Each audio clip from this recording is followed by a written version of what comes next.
അസ്സലാമു വറഹ്മത്തുള്ളാഹി വബറകാതുഹു.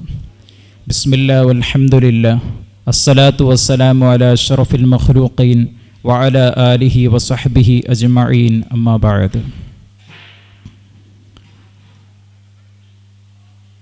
ബഹുമാനാദരവുകൾ നിറഞ്ഞ ഉസ്താദുമാർ, കമ്മിറ്റി നേതാക്കൾ, നല്ലവരായ നാട്ടുകാർ, അല്ലാഹു സുബ്ഹാനഹു തആല പരിശുദ്ധമായ റമളാനിൽ നമ്മൾ സംഗമിച്ച ഈ സംഗമം നമ്മൾ നിന്ന് സ്വീകരിക്കുമാറാകട്ടെ. ഇതിൻ്റെ ബറക്കത്തുകൊണ്ട്, ഈ സ്വലാത്ത് മജ്ലിസിൻ്റെ ബറക്കത്തുകൊണ്ട് നമ്മുടെ ജീവിതത്തിൽ വന്നുപോയ സല്ലാത്തുകൾ അല്ലാഹു സുബ്ഹാനഹു തആല പുറത്തു മാഫാക്കി അനുഗ്രഹിക്കുമാറാകട്ടെ. ആമീൻ. മുഅ്മിനീങ്ങളെ, പരിശുദ്ധമായ റമളാൻ മാസത്തിലാണ് നമ്മൾ സംഗമിച്ചിട്ടുള്ളത്. അതുപോലെ പരിശുദ്ധമായ ഒരു സ്വലാത്തിൻ്റെ മജ്ലിസിലാണ് നമ്മൾ സംഗമിച്ചിട്ടുള്ളത്. അതുപോലെ തന്നെ നമ്മൾ മനസ്സിലാക്കാനുള്ളത്, മഹദിയായ മണവാട്ടി ബീവി റളിയല്ലാഹു അൻഹ അവരുടെ തിരു ഹളറത്തിൽ നമ്മൾ മാസതോറും സംഗമിക്കാറുള്ള വലിയൊരു ശ്രേഷ്ഠമായ മഹാരഥന്മാർ കാണിച്ചു തന്ന വളരെ ശ്രേഷ്ഠമായ സ്വലാത്ത് മജ്ലിസിലാണ് നമ്മുടെ സംഗമവും ഉള്ളത്. എന്തുകൊണ്ടും വളരെ അനുഗ്രഹീതമായ ഒരു മജ്ലിസാണ് എന്ന് നമ്മൾ ആദ്യം തന്നെ മനസ്സിലാക്കുക. നമ്മൾ മനസ്സിലാക്കിയതുപോലെ, നമ്മൾ കേട്ടതുപോലെ, കേട്ടറിഞ്ഞതുപോലെ ഒരു സുന്നത്തിന് ഫർളിൻ്റെ പ്രതിഫലവും, അതുപോലെ തന്നെ ഫർളുകൾക്ക് 70 ഇരട്ടി ഫർളുകളുടെയും, അതേപോലെ തന്നെ 70, 700 അങ്ങനെ വലിയ ഇരട്ടി പ്രതിഫലങ്ങൾ നൽകപ്പെടുന്ന വളരെ ശ്രേഷ്ഠമായ ദിനരാത്രങ്ങളാണ് നമ്മിൽ കഴിഞ്ഞു പോയിക്കൊണ്ടേയിരിക്കുന്നത്. ഈ റമളാൻ മാസത്തിൽ മറ്റിതര മാസങ്ങൾക്കില്ലാത്ത ഒരുപാട് ശ്രേഷ്ഠതകൾ അല്ലാഹു സുബ്ഹാനഹു തആല നൽകിയിട്ടുണ്ട്. നമ്മൾ ചെയ്യുന്ന ഇബാദത്ത്, നിസ്കാരം പോലത്തെ നിർബന്ധമായ ബാധ്യതകൾ, ആ ബാധ്യതയിൽപ്പെട്ട ഒരു ബാധ്യതയാണ് പരിശുദ്ധമായ റമളാൻ മാസത്തിലെ നോമ്പ്. എന്തിനാണ് പരിശുദ്ധമായ റമളാൻ മാസത്തിൽ നമ്മൾ നോമ്പ് നോൽക്കുന്നത് എന്ന് പരിശുദ്ധമായ ഖുർആനിൽ തന്നെ അതിൻ്റെ ആത്യന്തികമായ നമ്മുടെ ലക്ഷ്യം, നമ്മൾ ഈ നോമ്പ് നോൽക്കൽ കൊണ്ടുള്ള ആത്യന്തികമായ ലക്ഷ്യം എന്താണ് എന്ന് അല്ലാഹു സുബ്ഹാനഹു തആല നമ്മോട് പഠിപ്പിച്ചിട്ടുണ്ട്. നമ്മൾ സാധാരണ വഅലുകളിൽ കേട്ടതുപോലെ, യാ അയ്യുഹല്ലദീന ആമനു കുത്തിബ അലൈക്കുമുസ്സിയാം കമാ കുത്തിബ അലല്ലദീന മിൻ ഖബ്ലിക്കും ലഅല്ലക്കും തത്തഖൂൻ. നിങ്ങളുടെ മുൻഗാമികൾക്ക് പരിശുദ്ധമായ റമളാൻ മാസത്തിലെ നോമ്പ് നിർബന്ധമാക്കപ്പെട്ടതുപോലെ നിങ്ങൾക്കും പരിശുദ്ധമായ റമളാനിലെ നോമ്പ്, നിങ്ങളുടെ മുൻഗാമികൾക്ക് നോമ്പ് നിർബന്ധമാക്കപ്പെട്ടതുപോലെ നിങ്ങൾക്ക് പരിശുദ്ധമായ റമളാനിലെ നോമ്പ് നിർബന്ധമാക്കപ്പെട്ടത് എന്തിനു വേണ്ടിയിട്ടാണ് എന്ന് പരിശുദ്ധമായ ഖുർആൻ പറഞ്ഞു, ലഅല്ലക്കും തത്തഖൂൻ. നിങ്ങൾ അള്ളാഹുവിനെ തഖ്വ ചെയ്യുന്നവരാകാൻ വേണ്ടിയിട്ടാണ്, അള്ളാഹുവിൻ്റെ വിധിവിലക്കുകളെ, അള്ളാഹുവിനെ സൂക്ഷിക്കുന്നവരാകാൻ വേണ്ടിയിട്ടാണ്. എന്താണ് തഖ്വ എന്ന് മഹാരഥന്മാർ ഒരു വേള വിശദീകരിച്ചു. അത് ഇംതിസാലു അവാമിരില്ലാഹി വജിത്തിനാബു നവാഹി. അല്ലാഹു തആല കൽപ്പിച്ച കാര്യങ്ങളെ നമ്മുടെ ജീവിതത്തിൽ മുറപോലെ കഴിവിൻ്റെ പരമാവധി ചെയ്യലും, അതേപോലെ തന്നെ അല്ലാഹു സുബ്ഹാനഹു തആല നിരോധിച്ച എന്തൊക്കെ കാര്യങ്ങളുണ്ടോ അതിൽ നിന്ന് പൂർണ്ണമായും മാറി നിൽക്കുന്നതിനെ പറ്റിയിട്ടാണ് തഖ്വ എന്ന് പറയുന്നത് എന്ന് മഹാരഥന്മാർ നമ്മോട് വിശദീകരിച്ചു. മുഅ്മിനീങ്ങളെ, അള്ളാഹുവിനെ നല്ല പേടിക്കുന്ന ഒരു ഹൃദയം രൂപപ്പെടുത്തിയെടുക്കുക എന്നത് തന്നെയാണ് പരിശുദ്ധമായ റമളാനിലെ നോമ്പ് കൊണ്ടുള്ള ആത്യന്തികമായ ലക്ഷ്യം. കേവലം പട്ടിണി കിടക്കലല്ല, അല്ലെങ്കിൽ പട്ടിണിയുടെ രുചി അറിയൽ മാത്രമല്ല ഈ റമളാനിലെ നോമ്പ് കൊണ്ടുള്ള ലക്ഷ്യം. മറിച്ച് നമുക്ക് അള്ളാഹുവിനെക്കുറിച്ചുള്ള ഒരു ചിന്തയിലേക്കും, യജമാനനായ ഒരു ജഗനിയന്താവായ പ്രപഞ്ചാധികാരിയായ അള്ളാഹു നമുക്കുണ്ട്, എല്ലാവും നിയന്ത്രിച്ചുകൊണ്ടിരിക്കുന്നു, അള്ളാഹുവിൻ്റെക്കുള്ള ചിന്തകളിലേക്ക് മടങ്ങുക എന്നത് തന്നെയാണ് നമ്മൾ നോമ്പിലൂടെ നേടിയെടുക്കേണ്ട ഏറ്റവും വലിയ മൂല്യം. മുഅ്മിനീങ്ങളെ, തഖ്വ ചെയ്ത് ജീവിക്കുക എന്നത് വളരെ പ്രധാനപ്പെട്ട ഒരു കാര്യമാണ്. നമ്മുടെ രഹസ്യ ജീവിതത്തിലും നമ്മുടെ പരഹസ്യ ജീവിതത്തിലും നമുക്ക് അള്ളാഹുവിനെ പേടിയുണ്ടാവുക എന്നുള്ളത് അത് വളരെ പ്രധാനപ്പെട്ട ഒരു കാര്യം തന്നെയാണ്. മഹാനായ സൈനുദ്ദീൻ മഖ്ദൂം റളിയല്ലാഹു അൻഹു അവിടുത്തെ അദ്കിയ എന്ന കിതാബിലൂടെ തഖ്വയെക്കുറിച്ച് നമ്മോട് വിശദീകരിച്ചിട്ടുണ്ട്. തഖ്വൽ ഇലാഹി മദാറു കുല്ലി സഅദത്തിൻ വതിബാഉ അഹ്വാ റഅസു ശർരി ഹബായിലാ. تقوى الإله مدار كل سعادة وطباء وهبى رأس شر حبائلا. അതേ, എല്ലാ നല്ല കാര്യങ്ങളുടെയും പ്രധാന ഘടകം നമ്മുടെ മനസ്സിലുണ്ടാകേണ്ട തഖ്വയാണ്.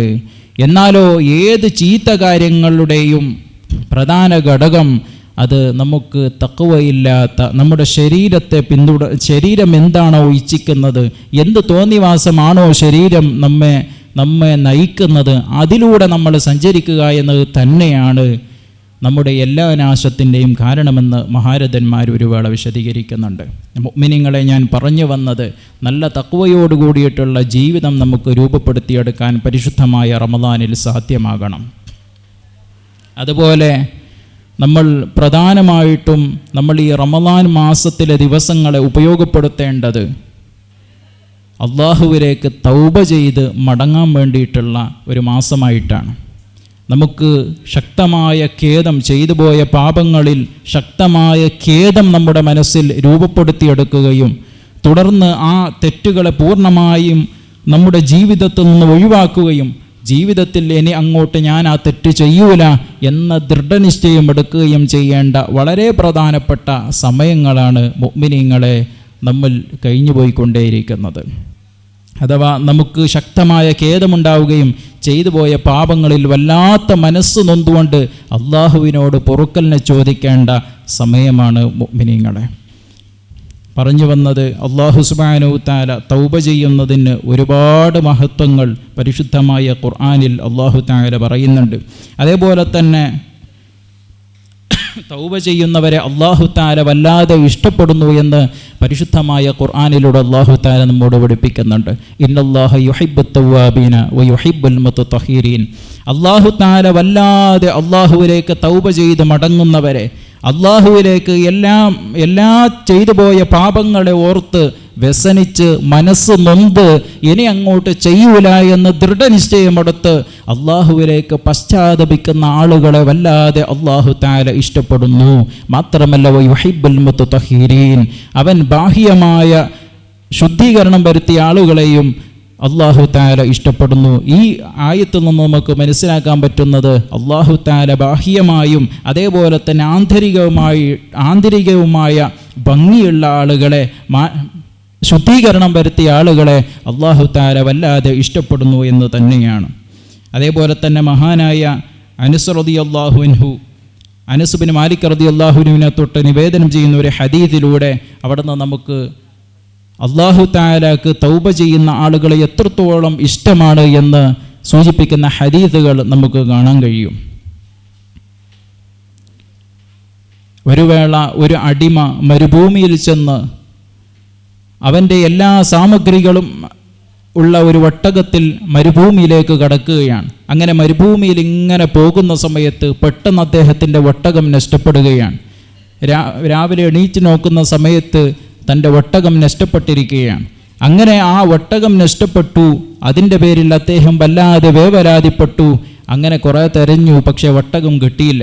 പിന്നെ പിറ്റേ ദിവസം അദ്ദേഹം രാവിലെ ഉണർന്നു നോക്കുമ്പോൾ അതാ തലസ്ഥാനത്ത് തൻ്റെ ഒട്ടകം നിന്നിരിക്കുന്നു. ആ സമയത്ത് അദ്ദേഹത്തിൻ്റെ മനസ്സിലുണ്ടാകുന്ന സന്തോഷം എത്രമാത്രമാണോ അതിനേക്കാളും വലിയ സന്തോഷം ഒരു അള്ളാഹുവിലേക്ക് തെറ്റ് ചെയ്ത് തൗബ ചെയ്ത് മടങ്ങുന്ന ആളുകളെപ്പറ്റി അല്ലാഹു സുബ്ഹാനഹു തആലക്ക് ഉണ്ടാകുമെന്ന് ഹബീബ് മുഹമ്മദ് റസൂലുള്ളാഹി സല്ലല്ലാഹു അലൈഹി വസല്ലം തങ്ങൾ ഒരു ഉദാഹരണത്തിലൂടെ നമ്മോട് പഠിപ്പിച്ചു തരികയാണ്. മുഅ്മിനീങ്ങളെ, അള്ളാഹുവിന് വല്ലാത്ത ഇഷ്ടമാണ് തൗബ ചെയ്യുന്ന ആളുകളെ വല്ലാത്ത ഇഷ്ടമാണ്. കാരണം നമ്മൾ ദുർബലരായ മനുഷ്യരാണ്. മനുഷ്യരെ പറ്റി ഖുർആൻ പറഞ്ഞത് തന്നെ ഖുലിഖൽ ഇൻസാനു ദഈഫ. മനുഷ്യരെ നാം പഠിച്ചത് തന്നെ വളരെ ദുർബലരായിട്ടാണ്. അവർക്ക് ഏത് സാഹചര്യത്തിലും ചിലപ്പോൾ പല തെറ്റുകളും വന്നേക്കാം. എന്നാൽ ഈ ദുർബലരായ ആളുകളിൽ അഥവാ തെറ്റ് ചെയ്യുന്ന ആളുകളിൽ അള്ളാഹുവിന് ഏറ്റവും ഇഷ്ടമുള്ള ആളുകൾ ആരാണ്? അവർ തെറ്റ് ചെയ്തതിന് ശേഷം അതിൽ മനം നൊന്ത് വ്യസനിച്ചുകൊണ്ട് അള്ളാഹുവിലേക്ക് തൗബ ചെയ്യുന്ന മടങ്ങുന്ന ആളുകളെയാണെന്ന് ഹബീബ് റസൂലുള്ളാഹി സ്വല്ലല്ലാഹു അലൈഹി വസല്ലം തങ്ങളുടെ ഹദീസുകളിൽ നിന്നും നമുക്ക് മനസ്സിലാക്കാൻ പറ്റുന്ന കാര്യമാണ്. മുഅ്മിനീങ്ങളെ, നമ്മൾ പരിശുദ്ധമായ റമളാനിനെ നല്ലപോലെ ഉപയോഗപ്പെടുത്തണം. നേരത്തെ പറഞ്ഞതുപോലെ സുന്നത്തായ കാര്യങ്ങൾ എത്ര കണ്ട് നമുക്ക് പെരുപ്പിക്കാൻ പറ്റുമോ, സുന്നത്തായ കർമ്മങ്ങൾ എത്ര നമുക്ക് ചെയ്യാൻ കഴിയുമോ അത്രത്തോളം നമ്മുടെ ജീവിതത്തിൽ നമ്മൾ ചെയ്തുകൊണ്ട്, അതേപോലെ തന്നെ ഫർളായ കാര്യങ്ങൾ, നമ്മുടെ ജീവിതത്തിൽ നഷ്ടപ്പെട്ടു പോയ ഫർളായ കാര്യങ്ങളെ നമ്മൾ ഖളാ വീട്ടാനുള്ള ഒരു സമയമായിട്ടും കൂടി നമ്മൾ ഈ റമളാൻ മാസത്തെ ഉപയോഗപ്പെടുത്തിയാൽ നമുക്ക് ഈ റമളാൻ വലിയ ധന്യമായി തീരും. എന്നാൽ ഈ തൗബ, അല്ലാഹു സുബ്ഹാനഹു തആലയിലേക്ക് തെറ്റ് ചെയ്ത ആളുകൾ അവർ തൗബ ചെയ്യണമെങ്കിൽ ചില ഷർത്തുകൾ മഹാന്മാർ അവിടെ നമുക്ക് പഠിപ്പിച്ചു തന്നിട്ടുണ്ട്. അതുതന്നെയാണ് ഞാൻ സൂചിപ്പിച്ചത്. അവൻ തെറ്റിൽ നിന്ന് ആദ്യമായി അവൻ പൂർണ്ണമായും ആ തെറ്റിൽ നിന്ന് മാറി നിൽക്കണം. പിന്നീട് അവൻ ചെയ്തു പോയ ആ തെറ്റിൻ്റെ മേലിൽ ശക്തമായ ഖേദം അവൻ്റെ മനസ്സിലുണ്ടാകണം. എൻ്റെ ജീവിതത്തിൽ ഒരിക്കലും ആ തെറ്റ് ചെയ്യൂല എന്ന് ദൃഢനിശ്ചയം അവൻ്റെ മനസ്സിൽ അവൻ രൂപപ്പെടുത്തിയെടുക്കുകയും വേണം. എൻ്റെ മനുഷ്യരുമായി ബന്ധപ്പെട്ട എന്തെങ്കിലും ബാധ്യതകൾ അവനുണ്ട് എങ്കിൽ അത് കൊടുത്തു വീട്ടുകയോ, ആരിൽ നിന്നെങ്കിലും പൈസ അപഹരിച്ചിട്ടുണ്ടോ, അല്ലെങ്കിൽ സ്വത്ത് അപഹരിച്ചിട്ടുണ്ടോ, അല്ലെങ്കിൽ എന്തെങ്കിലും മനുഷ്യരുമായി ബന്ധപ്പെട്ട എന്തെങ്കിലും ബാധ്യതകളുണ്ട് എങ്കിൽ ആ ബാധ്യതകളെ ആദ്യം കൊടുത്തു വീട്ടുകയും വേണമെന്ന് മഹാന്മാർ നമ്മോട് തൗബയുടെ നിബന്ധനകളായി പഠിപ്പിച്ചു തരികയാണ്. മുഅ്മിനീങ്ങളെ, നമുക്ക് തൗബ ചെയ്യാനും അതേപോലെ തന്നെ തഖ്വയിലൂടെ അള്ളാഹുവിലേക്ക് മടങ്ങാനുമുള്ള ഏറ്റവും നല്ല പവിത്രമായ മാസമാണ് പരിശുദ്ധമായ റമളാൻ. പരിശുദ്ധമായ ഖുർആൻ ധാരാളം പാരായണം ചെയ്യേണ്ട മാസമാണ് പരിശുദ്ധമായ റമളാൻ. നാം അറിഞ്ഞതുപോലെ ഖുർആനിൻ്റെ വാർഷിക മാസമാണ് റമളാൻ. പരിശുദ്ധമായ ലൈലത്തുൽ ഖദറിൻ്റെ രാത്രിയിലാണ് അത് അവതീർണമായത്. അതുകൊണ്ട് തന്നെ ഖുർആൻ ധാരാളമായിട്ട് ഓതേണ്ട ഒരു മാസമാണ് പരിശുദ്ധമായ റമളാൻ. അതുപോലെ ഹബീബ് റസൂലുള്ളാഹി സല്ലല്ലാഹു അലൈഹി വസല്ലമ തങ്ങളുടെ മേലിലുള്ള സ്വലാത്തും ധാരാളമായി വർദ്ധിപ്പിക്കുകയും ചെയ്യേണ്ട ഒരു മാസം തന്നെയാണ്. കാരണം നമുക്കറിയാം, ഏത് അമലുകളും നമ്മിൽ നിന്ന് തട്ടിപ്പോകാൻ സാധ്യതയുണ്ട്. എന്നാൽ സ്വലാത്ത്, നമ്മൾ ഹബീബായ റസൂലുള്ളാഹി സല്ലല്ലാഹു അലൈഹി വസല്ലമ തങ്ങളുടെ പേരിൽ നമ്മൾ ചൊല്ലുന്ന സ്വലാത്ത്, അതൊരിക്കലും തട്ടിപ്പോകാത്ത അമലാണ് എന്ന് മഹാന്മാർ നമുക്ക് പഠിപ്പിച്ചു തന്നിട്ടുണ്ട്. ആ സ്വലാത്തിലൂടെ നമുക്ക് വിജയം കരഗതമാക്കാൻ കഴിയണം. അല്ലാഹു സുബ്ഹാനഹു തആല നമുക്ക് തൗഫീഖ് നൽകി അനുഗ്രഹിക്കുമാറാകട്ടെ. ഇത്രയും പറഞ്ഞുകൊണ്ട് ഞാൻ എൻ്റെ വാക്കുകൾ ഉപസംഹരിക്കുന്നു. അസ്സലാമു അലൈക്കും വറഹ്മത്തുള്ളാഹി വബറകാതുഹു.